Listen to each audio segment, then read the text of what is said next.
still off. Jen, it's your mom. And where are you? The power's off. I need you. It is important to connect with neighbors, particularly for seniors who live alone. Mrs. Sanders, how are you? It's dark in here. We brought some food for you. Oh, that's so nice. Kurt and I were worried about you. Befriend your neighbor before an emergency occurs. A message from the Takoma Park Emergency Preparedness Committee.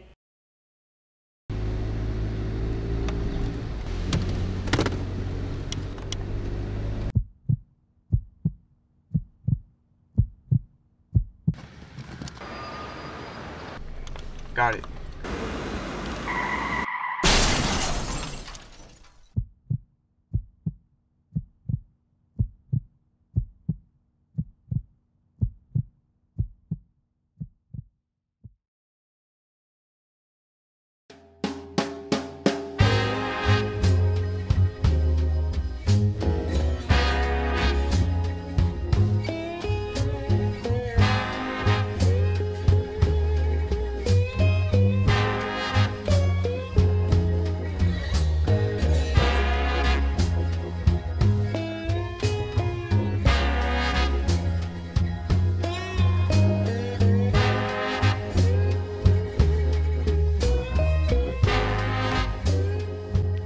Thanks for tuning in today on We Are Takoma. I'm your host, Regina Reese. With so many new projects underway in the city, like the new Ave project, my guest today is here to shed some light on those topics and more. He is no stranger to city government, and after 45 years of experience of community development planning, real estate development, banking, and entrepreneurship, he says that for him, life has come full circle. Please welcome Ward 6 Councilmember Fred Schultz. Thank you. Good morning. Thank you so much for coming. I'm delighted. All right. Well, tell us about this new Ave project. What's going on with that? Well, the new Ave project is basically it is a plan, a concept plan that the city, with the help of Montgomery County, established about 4 or 5 years ago. It's not a part of the master plan, but it does give a guidance to property owners and to the city businesses about what it is the city of Takoma Park wants to see happen on the entire length of New Hampshire Avenue, from University Boulevard on the north all the way down to Eastern Avenue, the district line on the south. Well, the concept plan is just for New Hampshire Avenue itself. Okay. The purple line is what they call light rail system. Okay. So as far as the cities are going to be involved, it's going to be College Park, Silver Spring, which other ones? Well, Bethesda, Silver Spring, Takoma Park, of course, the Long Branch area before it gets down to the Tacoma-Langley crossroads, and then it crosses into Prince George's County, down University, through the University of Maryland campus, right through the middle of it, and then on east into Riverdale, and east further all the way over to New Carrollton. Okay. So you'll be able to take the purple line, say, and go all the way over to New Carrollton, where you could pick up the Amtrak line or the Metro line. That's exciting news. It is. New Hampshire Avenue is so busy. So, I mean, that's going to take a lot of pressure off a lot of people. I mean, as far as just having that purple line being there and it's connecting you to so many different routes. That's so convenient. If you live close by University Parkway, you can literally be able to walk to the purple line and go anywhere in the world you want on mass transit. You'll be able to take the Metro into D.C. Via the red line, the green line, or the orange line, and you'll be able to take Amtrak to New York and to airports and go anywhere in the world. It's incredible when you think about it. Well, as far as talking about some of the hot spots, I mean troubled areas. As far as the Tacoma-Langley crossroads, that was one of the areas that we had focused on, right? Yes. For Takoma Park. Yes. I mean, what is it? It's 30,000 riders daily. They had a high concentration of pedestrian fatalities by car. That's correct. What are we doing to change that now with this new line coming through? Well, the new line is still in the planning stages. What has happened in recent years is that the State Highway Administration attempted to address the fatalities that were occurring in the Crossroads area by putting over $1 million worth of wrought iron fencing in the middle of University, in the median of University, and the median of New Hampshire Avenue to guide pedestrians to stay in the crosswalks. And so that's made a great reduction in the number of pedestrian accidents in that area. The Purple Line itself, when it's built, will come straight down the middle of University Boulevard, right down where the center line is. And there'll be a stop right in front of where the Taco Bell is, but Taco Bell to one side and the Starbucks to the other side. Okay, okay. So as far as the community speaking and saying their needs, what they would like out of the line, what have some of those needs have been? Well, one of the things is that it's accessibility. You have an enormous amount of lower income population, particularly in Langley Park, a lot of immigrants, and not everybody has ease of vehicles to get around, nor wants to use their vehicles to get around and to commute to work or to find jobs, find work. Purple Line will make it so much easier for people to commute to wherever they need to go to work, much more quickly than they do now.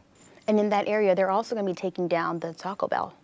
Yes, the Taco Bell is going to disappear. I don't know exactly when, but the Maryland Transit Administration is planning to build what's called the Takoma Langley Bus Transit Center, where the Taco Bell is, because there's something like 11 different bus lines that serve that intersection.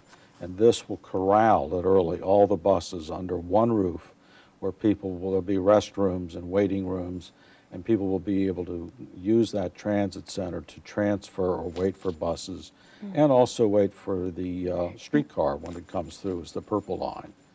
The transit center has full funding.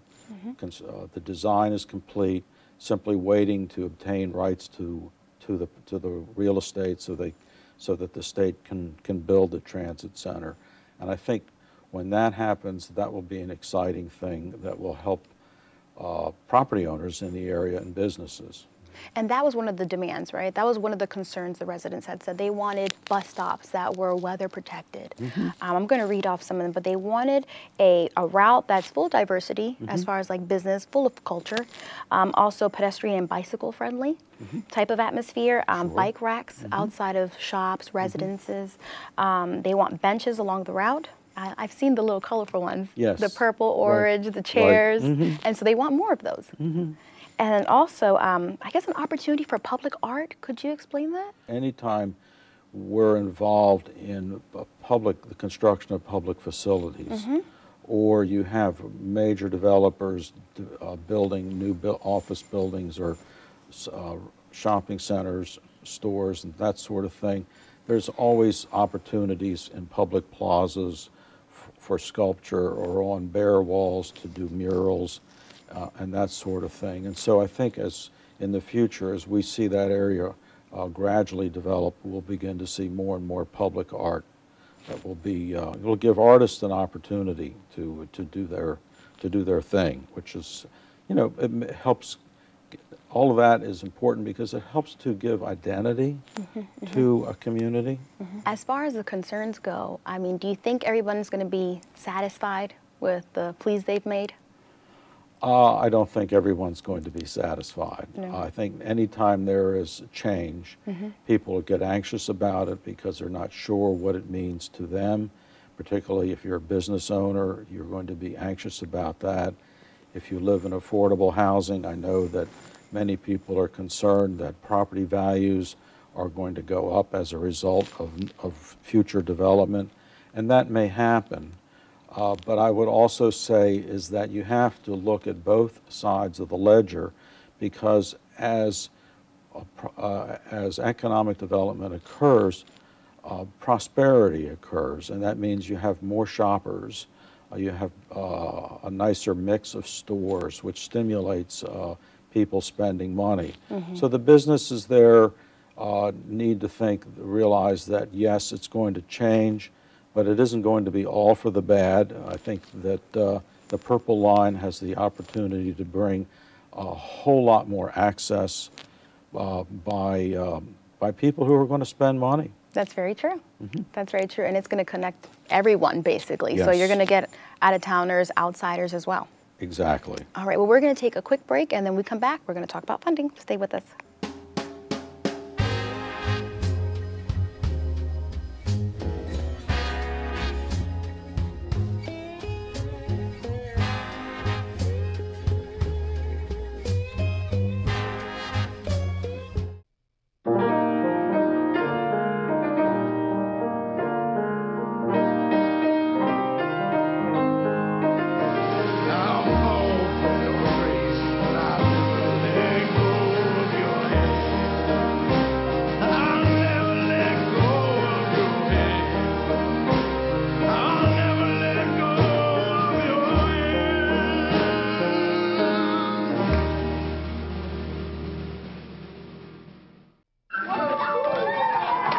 I'm lucky.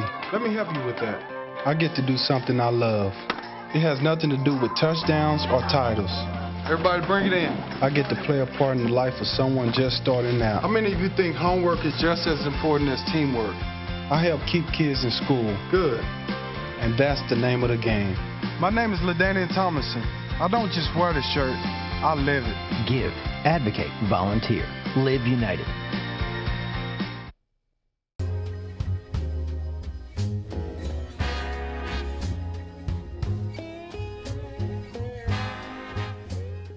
We're back with Ward 6 Councilmember Fred Schultz. Now, before we get into funding, we are going to talk about some of the construction that's going to take place for this new ag project. So talk to us about the construction. Now, the Sligo Creek Parkway, what's going on with that as far as, is that going to be taken down? How long is it going to take? Well, sure. The thing that's of real immediate concern to residents in Ward 6 is the State Highway Administration's plans to begin very soon rebuilding the bridge on New Hampshire Avenue at Sligo Creek Parkway, where that road comes into New Hampshire Avenue. There is a bridge there. Most people don't even realize that there is a bridge because it's so short, but Sligo Creek goes under it, and it happens to be right at the intersection of New Hampshire Avenue, 6 lanes, and Sligo Creek Parkway, which is a very, very valuable route to get through the city without having to go along other streets that are busier. The state is going to rebuild this bridge. They have told us that it will take about 12 months to do this project. While the project is underway, they're going to keep New Hampshire Avenue open, several lanes in both directions. So that will be open, but what's going to happen is that Sligo Creek Parkway itself will be completely closed off for the duration of that project. Oh my God. So that's going to have a significant impact on people who live in Takoma Park and use that road, as I do, to get around in the city, but also to many commuters who use Sligo Creek Parkway in the mornings and the evenings to go east and west, get over to Silver Spring or either in DC. And that way. Yeah. So it's going to create a detour that people are going to take time to have to figure out and get used to, and it's probably not going to be any fun.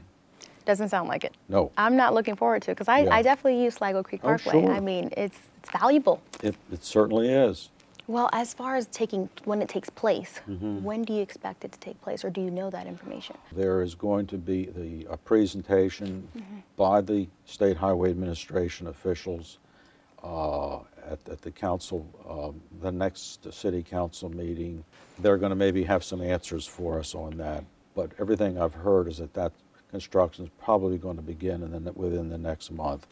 Well, as far as the shutdowns go with Sligo Creek Parkway, do you feel like this is going to make your job tougher as a council member? Because it just takes place right there at your ward.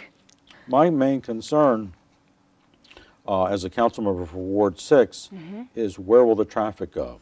The people that are driving north and south on New Hampshire Avenue, they're going to be looking for shortcuts and say, if I can't get through on Sligo Creek Parkway, maybe I can try Glenside Drive or Erskine Avenue or other streets, and they may find themselves wandering through neighborhoods like where I live in Ward 6, and find themselves, we might end up with a lot of traffic that has no business being there, may be lost wandering around looking for shortcuts, which people inevitably want to do. I'm really very concerned about that. And as far as funding, are you concerned about that? The funding is all being 100% from the state. It doesn't cost the city at all. And how much does a project like this cost? Millions. I don't know. Okay. They have not told us. They haven't said. Okay. Right. The bridge project is a state project, as I was just saying. The Purple Line project is something totally different. That project is going to cost $2.1 billion, and it is proposed to be spent, the money's 50% will come from the federal government, we hope, and 50% will come from the state of Maryland, approximately. Neither of those funding sources are certain at this point in time because the project has not been formally approved by the federal government. And of course, at the present time, the state legislature is trying to figure out where the money's coming from to pay for Maryland's share of the Purple Line, because right now there's no money in the state budget to pay our half of that project. And so what do you propose? I mean, what are some suggestions that you have in order for us to really put that revenue back into its money pot? Really the only way that what we're really talking about here is the Maryland State Transportation Trust Fund. That fund is the source of money for all the highways in the state of Maryland, bridges, tunnels, harbor construction, airports, as well as mass transit, like the Purple Line, as well as like the Red Line in Baltimore, and the Corridor Cities Transitway up in northern Montgomery County. Those all come out of the same pot of money, which is pretty empty. And the only way, and we're talking probably in the realm of $600 to $800 million a year that has to be spent on those kind of projects if we're going to continue to build projects and maintain our roads. The only way to raise that kind of money is through taxes. There is just no other source. And they're talking in Annapolis about either a gasoline tax increase or an increase in the sales tax or some kind of combination. Whether or not the governor is going to get behind that or how the legislature will decide to go with it, it remains to be seen. Now, that's usually the unpopular vote. Why are you so okay with that? Like, what is your understanding behind raising taxes? It basically comes down to what kind of communities we want to live in. For everyone, regardless of their income level, mobility is absolutely a critical part of their lives in terms of getting to work, getting kids to school, children to daycare, and on and on and on every day of the week. We have an enormous reliance on automobiles, obviously. We also are coming around to the idea that mass transit, buses, rail lines, trolley lines like the Purple Line are also viable ways and much more efficient. And we have to be able to pay for them. This is not something that's going to happen just by wishful thinking. The private sector doesn't build these things. They can only be built by the public sector, and the public sector has to find the money to do it. And asking people to pay taxes for things that they're going to directly benefit from, and it will improve the quality of their lives and even make their lives possible, is that I think in those kind of situations, it's absolutely appropriate and necessary to raise taxes. Okay. So this all leads me to my next question. Can we use speed camera revenue? When we come back, why or why not? Today in Montgomery County, foreign-born residents account for 30% of our population. Uno de cada 3 habitantes habla un idioma distinto al inglés en su casa. 今日盟郡，每7人中就有1人无法用英语交流。 Le gouvernement local de Montgomery County cherche à supprimer les barrières linguistiques et à améliorer la communication et l'accès aux services pour les résidents étrangers. 카운티 부서 통역과 번역을 통해 지원을 제공할 수 있습니다. 카운티의 홈페이지는 5가지 언어로 번역될 수 있습니다. Văn phòng đều có nguồn lực để cung cấp dịch vụ hỗ trợ ngôn ngữ, bao gồm cả cảnh sát, y tế và dịch vụ con người, thư viện, bảo vệ người tiêu dùng và những dịch vụ cho những người cao niên. በሞንትጎመሪ ካውንቲ ውስጥ በጣም አስፈላጊ የሆኑ መረጃዎችና ማስታወቂያዎች ሁሉ በተለያዩ ቋንቋዎች ተተርጉመው ይገኛሉ። እንደዚሁም አብዛኛዎቹ የመንግስት መስሪያ ቤቶችና ቢሮዎች የተለያዩ ቋንቋዎችን የሚናገሩ ሰራተኞች አሏቸው። ካስፈለገም በአስተርጓሚነት ሊረዱ ይችላሉ።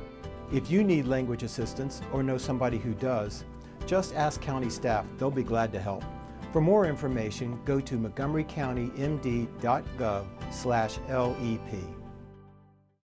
And we're back with Ward 6 Councilmember Fred Schultz. We have our trusty map here of Takoma Park. We're going to be talking about speed cameras. So start us off. Let us know, where do these little speed cameras go exactly? Well, let's see if I can show you. This is a map of Takoma Park that we're looking at, and the area that we're talking about is Ward 6, which is in this area here on the eastern side of Takoma Park. This is New Hampshire Avenue running right down, all the way down to Eastern Avenue. And there is a speed camera right here in the 7100 block of, boom, fell over. Here you go, I'll help you out. Here we go. Of New Hampshire Avenue. New Hampshire Avenue. There's another set over here on Ethan Allen Avenue. And in fact, there's a third one over here on East-West Highway, which is the continuation of Ethan Allen Avenue. And so, Mr. Schultz, a lot of people want to know, do these cameras actually work? They have made an enormous difference. I think if that's your question, because the Takoma Park Police Department keeps track of the violations. Okay. And there's a 35-mile-an-hour speed limit on Takoma on New Hampshire Avenue. Anything over 12 miles above that speed limit results in a speed camera violation. What the department recorded was that in 2007 and in 2008, in the part of New Hampshire Avenue that's within the city lines, there were 410 traffic accidents in that time period. In 2011, which was after the speed cameras were installed on New Hampshire Avenue, there were a total of 10 traffic accidents. That's it. So that's a huge jump. It went from 413 accidents down to 10. Yeah. And there's no other way to attribute that than to attribute it to the speeding cameras. To the speed cameras, which force people to slow down. I mean, no accident is a good accident, but I mean, you're saving lives right there, you know, from 400 to 10. Yeah, and it's important for people to understand that, because there's some people sort of feel that the speed cameras are a gimmick for the city to raise revenue, and that the revenue raising is the primary reason we do that. And that's absolutely not the case. We do make revenue off of it. No question about that, and we can talk about that. But the primary purpose of it is to increase safety, reduce accidents, property damage, and personal injuries, and these speed cameras have been extremely effective in that regard. Same thing is true that happened with Ethan Allen Avenue. Same time periods, there were 35 accidents in the 2007-8 period. In the 2011 period on Ethan Allen Avenue, there was 1 accident. So it went from 35 to 1. Again, another huge jump. Yeah. So as far as being able to use the revenue for other areas like the Purple Line, right? Or is there any type of law saying no? Yes, the state of Maryland authorizes these speed cameras. And the state law base says, in no uncertain terms, that the revenues that the city receives can only be used for public safety purposes. Public safety, okay. So we can't use it for economic development.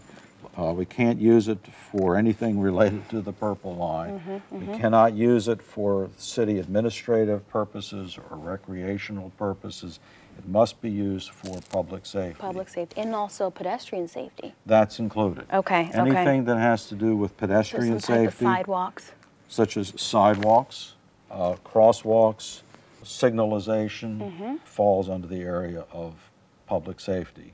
Also, what falls under that is anything having to do with support of personnel in the police department or equipment. And right now, somewhere slightly over 5 of the police positions within the Takoma Park Police Department are funded through the speed camera Oh, wow. fund. Okay. Okay. Well, as far as Ward 6 goes, before you guys had the lowest count of sidewalks. Yes. And now? Right. Historically, Ward 6 on this side of the city had the fewest sidewalks of any ward in the city. And so Ward 6 then, because of that, became the first ward to benefit from the construction of new sidewalks from the speed camera fund. I understand that speed cameras and the state law authorizing them didn't start until 2009. So prior to that, we simply did not have enough money in the city's capital budget to build sidewalks except on a very scattered basis. All right, so what else can you tell us? Let's see. And you know what? That's funny with speed cameras, that doesn't exempt you from being ticketed. Yes, so that's I'll right. put you right over here. Yes, in I the have middle. gotten my share of, I've contributed to the speed camera fund in my own personal way by forgetting that there's a speed camera on New Hampshire Avenue, but also elsewhere in Montgomery County. So these things can be frustrating to a driver because you forget where you are and how fast you're going. And they don't discriminate. They do not discriminate. But regardless, you're still for them. Oh, absolutely. Yes, well, because how can you not be for them when they slow traffic down and reduce fatalities and personal injuries? Well, as far as the ward goes, further down the ward, I see that we have this little area here. Yes. And that's on Larch Avenue. Now, you guys are going to be expanding. Yeah, the city council is going through the process of redistricting. We have 6 wards in the city, and with the 2010 census, we're required by Maryland law to redraw the ward boundaries in order to minimize, or to put it another way, to make sure there is equality in numbers of the population among the wards. Yeah. The city council has been working on this with the help of a committee of citizens who helped us with it, and we've basically come to right to the end here where we're getting ready to adopt a revised set of district boundaries.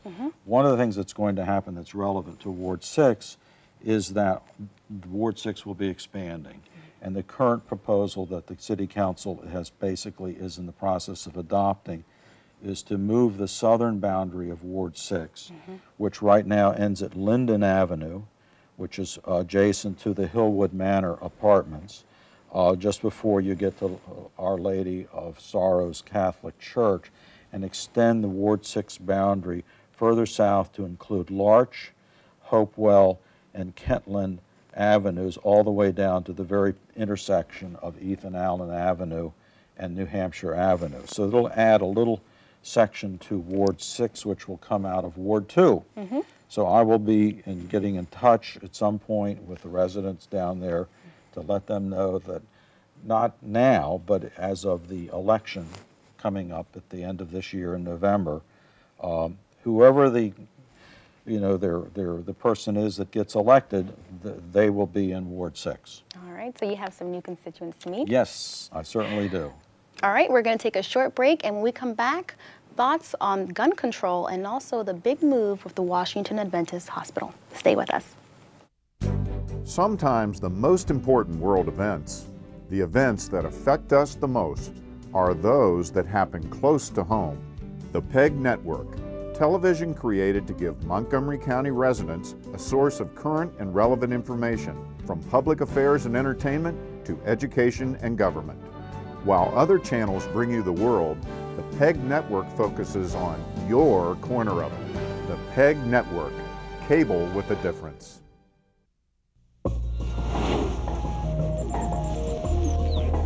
He was looking for other cars.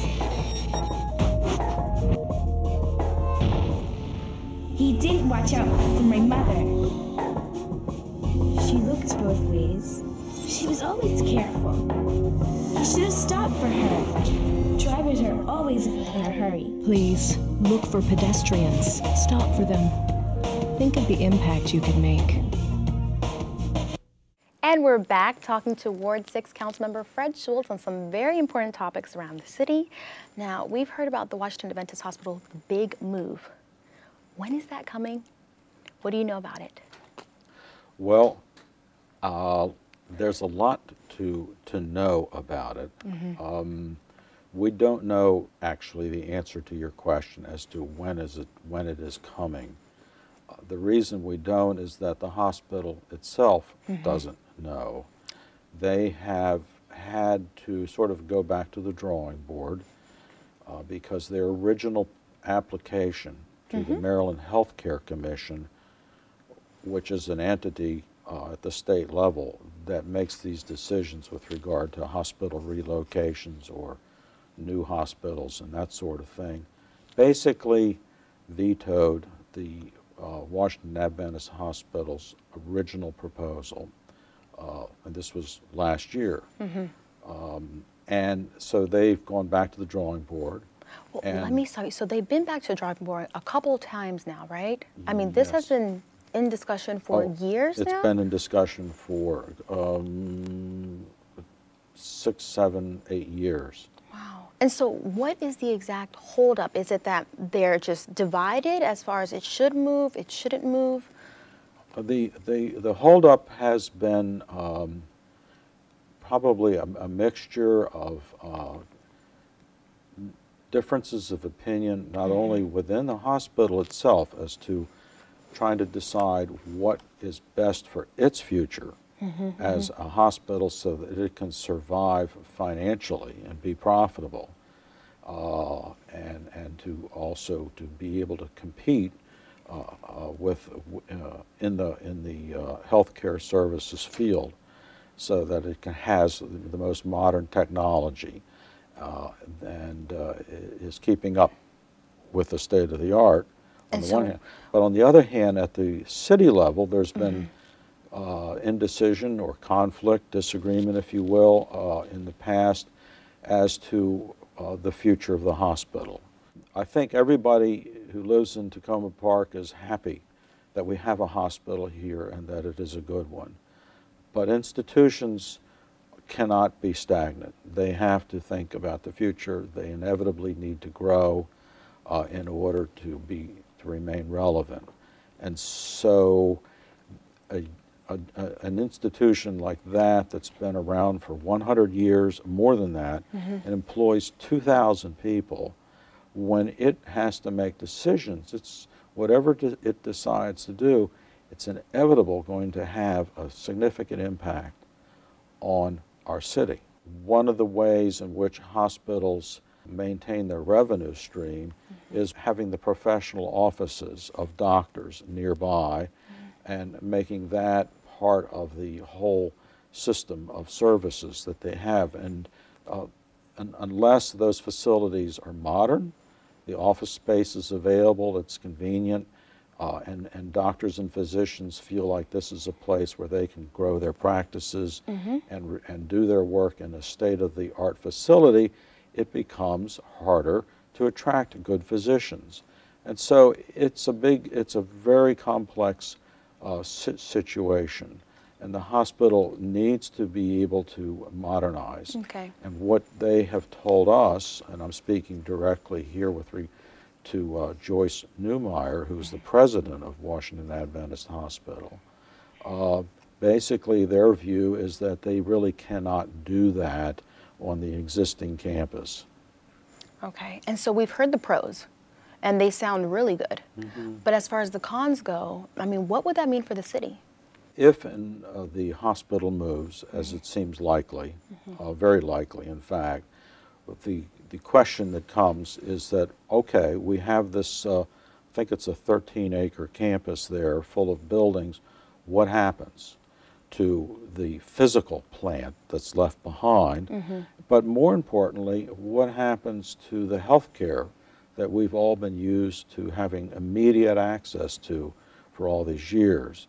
And I think that's the primary question, is that if the hospital moves to where it proposes to move, which is White Oak, up on Cherry Hill Road, that's a long ways to go. Yeah, it's pretty much a stretch. And many residents here, most residents, are concerned. We have an emergency room. It will disappear. We have access to almost everything a general hospital can provide, and which it provides well, and that's going to disappear. And so one of the goals that the city has and the hospital has, both, is to figure out the plans for what will happen to that campus and what kind of medical services can be set up there that will satisfy the medical needs of the people who live in this area, in the 20912 zip code, if you will, and in adjacent areas. Those plans are being formulated now by the hospital, and we will probably see what those plans are in the next few months, sometime this year for sure, as to what they think they would like to do with that campus in terms of providing medical services and facilities. And what possibilities do we have as far as what may take the hospital's place?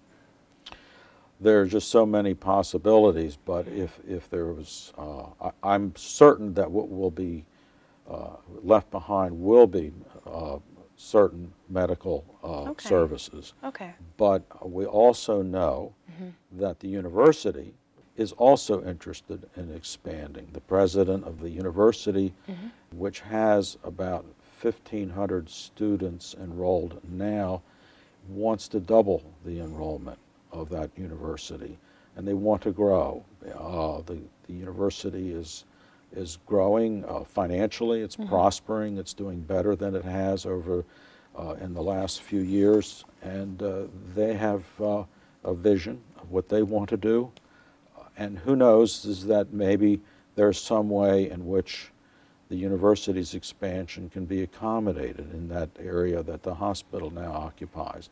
That's just one possibility. Okay, well, switching gears a little bit, I know we are in the midst of a new presidential term, and I know that the city, there's been a lot of talk about gun control, especially in light of the Newtown incident. Right. What has Takoma Park done in order to take their place in this debate? There is some discussion with regard to gun control right now within the City Council. It's informal at this time as to whether we should try to do something as a city government, as the City Council, or not, whether it would be relevant for us to do something or not. I mean, let's face it, we do not have gun dealers in Takoma Park. But we're all cognizant of what happened in Newtown. Yeah. We know that President Obama is putting forth legislative proposals, has signed executive orders. Governor O'Malley has got legislation in front of the legislature for this session. There's a lot going on. I think at this point, which I'm very pleased about, by the way, personally, I think figuring out a way to make guns more scarce and to have better ways of increased gun safety is really important. It's vital to our lifestyle and our sense of quality of life. But it's a very dynamic situation. I think the City Council might consider passing a resolution in support of what the President is proposing, but we also know that other senators and congressmen also have different ideas, and so it's a moving target right now. So I'm not sure how we're going to respond to it. I personally, just speaking for myself and not on behalf of anybody else in the City Council, really favor our taking a public position on it as the City of Takoma Park. It's because you feel that it'd make conditions safer, it'd make the environment safer? I mean, just yesterday, an 18-year-old Takoma Park young lady was murdered with a gunshot. Happened to be down in the Brightwood section of Washington, D.C. It's in this morning's Washington Post. So we lost a Takoma Park resident, a young lady who, I don't know where she lived in Takoma Park, because of guns. There's just no need for people to have guns in an urban situation. I don't think anybody needs to be hunting deer or and that sort of thing. And so I understand the rights under the Constitution for people to own guns, and that's fine. I have no problems with that. That's the law of the land. It's our Constitution. I wish it were different, but that is the Constitution. We have to respect that. But it's a question of how guns are managed and what kind of guns and that sort of thing, and developing ways by which people can keep their guns safe from children and from guns being stolen or sold illegally. Okay, okay. And you encourage your own Ward 6 residents to be outspoken like yourself, right? Yes. Do you feel that they've reached out to you? I mean, what do you feel that the Ward 6 residents can do to better contact you, reach out to you, say their own opinions? I'm glad you raised that question, because that's one of my biggest concerns since I've been on the City Council now for over 3 years, is a frustration that I have felt from day one about my ability to communicate directly to the constituents in Ward 6. And I need to know, if I'm going to do my job correctly, if I'm going to represent them, I need to know what's on their mind. Yeah. What are they worried about? When I campaign and I go house to house, door to door, I can talk to them, but I cannot do that every day of the week. It's hard to do it at all, frankly, because it takes up so much time to be able to do that. So finding ways for people to talk to me and for me to communicate what it is that's going on in the city, or what the city might be thinking about, and learning their opinions, it's got to be a two-way conversation. I use listservs and email as my primary mode of communication, but that's inadequate. I know that it is. This particular program that we are doing today is, I think, a big step in the right direction. That's very good. Is there any information that you can share with us today as far as getting in contact with you? I'm available by telephone. It's my home number. If they call, it's going to be either my wife or myself who are going to be answering the phone. And I want people to call me. You know, one of the funny and ironic things is that I will get phone calls from people or emails and people are upset, or they're angry, or they're frustrated, or they're confused, and they'll use strong words and sometimes raise their voices. And then the next thing I know, they're apologizing all over the place because they're afraid that I hurt my feelings. You're not going to hurt my feelings. If you're upset and frustrated about something, let me know. And you can jump up and down and yell and scream all you want, but that's far, far better than being silent about the whole matter. Because if you're silent, I don't know what's going on. And if you can at least let me know how you feel, I will do my very best to explain things as best I can and do what I can to solve whatever question or concern you have. Well, thank you, Mr. Schultz, for being such a wonderful guest on today's show. We hope to invite you back later on in the year if you're up for it. Oh, I would be delighted to be able to come back. I really appreciate the opportunity. Well, thank you for your time. All right, guys, that's all the time that we have here today, and I'll see you back here on We Are Takoma.